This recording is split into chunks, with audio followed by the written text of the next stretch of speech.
اور انہوں نے کہا کہ جناب میں اس کی ذمہ داری لینے کے لیے تیار نہیں۔ اس کی ریزن کیا ہے؟ اس کی ریزن یہ ہے کہ پنجاب حکومت میں یہ پنجاب کے اندر ہوا ہے واقعہ، اور اس کو وہاں پہ محسن نقوی صاحب کی موجودگی اس آپریشن سے پہلے یہ خبریں چلیں میڈیا پہ کہ محسن نقوی صاحب پہنچ گئے ہیں، پھر آئی جی پنجاب پہنچ گئے ہیں، پھر آئی جی اسلام آباد پہنچ گئے ہیں، اور اس کے بعد اسٹیٹ سے، کیونکہ اصل تنازع یہ ہے کہ جب اسٹیٹ سے اعلانات ہونا شروع ہو گئے، اور یہ رات 10 بجے ہی ہونا شروع ہو گئے تھے کہ ہماری دونوں مذاکراتی ٹیموں کو واپس آنے دیا جائے،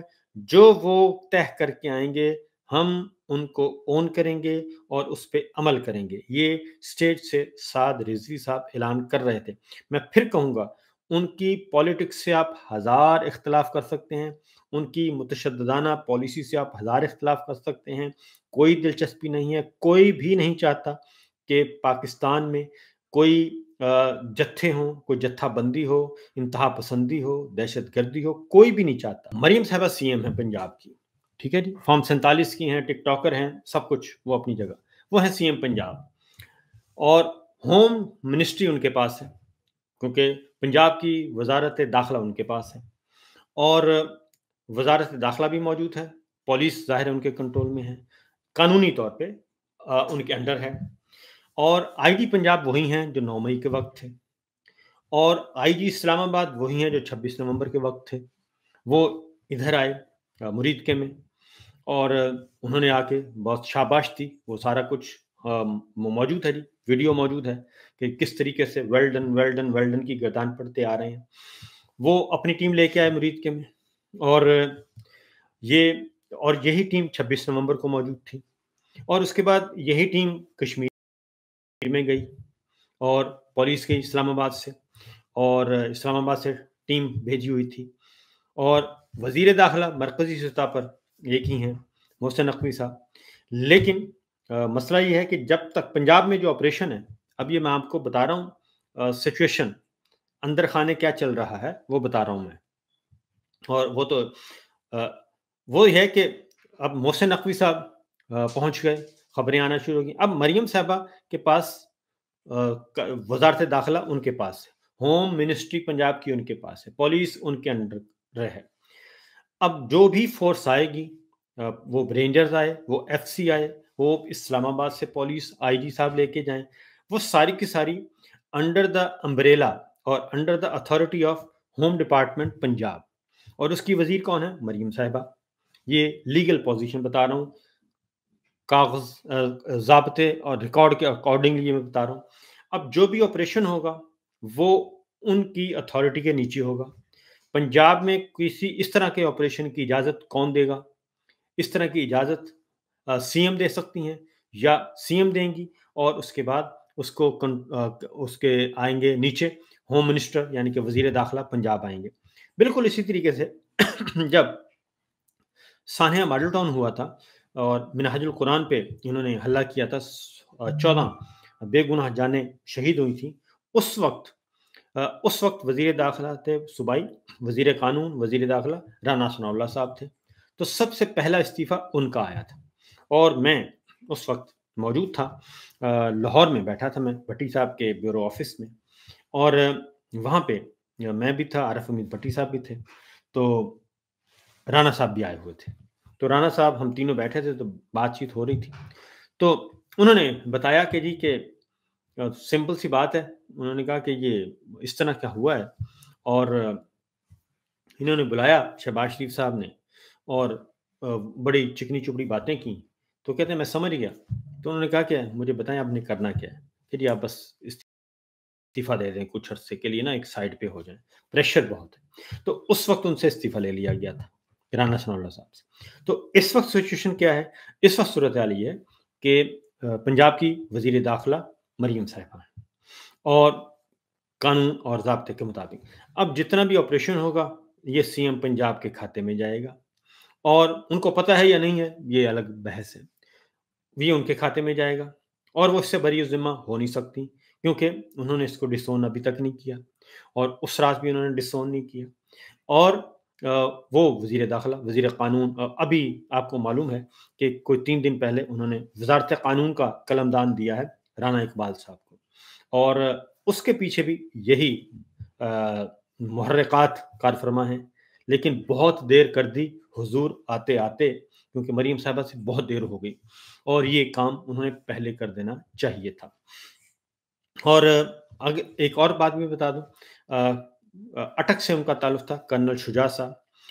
وہ ہوم منسٹر تھے اور وزیر داخلہ تھے، تو وہ ان کو شہید کر دیا گیا تھا، اور ان پہ دہشت گردی کا حملہ ہوا تھا، ان کو شہید کر دیا گیا تھا ان کے گھر جا کر، اور یہ بھی واقعہ ہو چکا ہے، اور یہ میں آپ کو سنگین ترین جو واقعات ہیں وہ بتا رہا ہوں، کیونکہ وہ ہوم منسٹر تھے۔ آئی تھنک ان کا مجھے ایگزیکٹ یاد نہیں کہ ریزن کیا تھی، وہ بھی دہشت گردی کے واقعات سے جڑے ہوئے تھے۔ تو اس لیے یہ جو سچویشن ہے اس وقت بھی اب ایک اس کی ذمہ داری کو لینے کے لیے تیار نہیں ہے، تو جوڈیشل کمیشن بننا چاہیے، اور جوڈیشل کمیشن بن کے آپ کوئی ایک بات ذہن میں رکھیے گا کہ میں ABCD کوئی بھی پاکستان میں کوئی بھی ذی شعور ذی روح آئین اور قانون کو فالو کرنے والا کوئی بھی یہ نہیں چاہے گا کہ کسی بھی لیول پہ کوئی انتہا پسندی ہو، کوئی دہشت گردی ہو، اور جو جہاں ہے اس کو سزا ملنی، لیکن آئین اور قانون کے مطابق اور ایک جوڈیشل پروسیس کے ذریعے ان کو سزا ملنی چاہیے، اور ان کو قانون کے کٹہرے میں لائیں۔ ہمارے پاس اسپیشل عدالتیں بھی موجود ہیں، ہمارے پاس نارمل کورٹس بھی موجود ہیں، اور ادروائز بھی آپ ان کو کر سکتے ہیں، لیکن یہ جو طریقہ ہے کہ اگر آپ اس کو اس طریقے سے الاؤ کر دیں گے کہ ماورائے عدالت اگر لوگوں کا قتل ہونا شروع ہو جائے تو پھر تو کوئی پیچھے رہ ہی نہیں گیا، پھر تو کیوس ہی کیوس ہے، پھر تو بنانا ریپبلک ہے۔ اس لیے یہ معاملہ جو ہے اتنا سادہ نہیں ہے، اور اسی لیے بہت ہڑبونگ مچی ہوئی ہے، اور